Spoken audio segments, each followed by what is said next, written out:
बघितलं सौरव, म्हणून मी म्हणत होतो एकटक जगणं लय अवघड आहे. ना तुझे मित्र आले तुझ्या फोनवर, ना तुझी गर्लफ्रेंड आली. त्याच्यामुळं तू एखादी चांगली मुलगी बघून लग्न कर.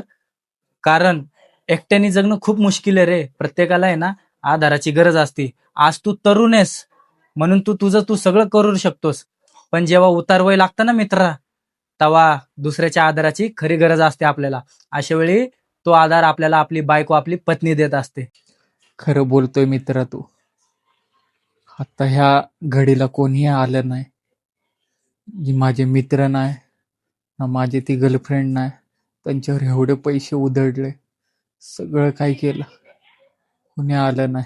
भाऊ, तेवढं बिलाचं बघ ना हॉस्पिटलच्या. माझी सगळी सेविंग संपली रे.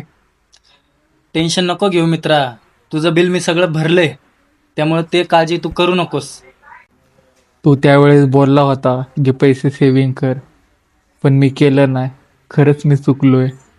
भाऊ, एकटं जगणं खूप मुश्किल झालं.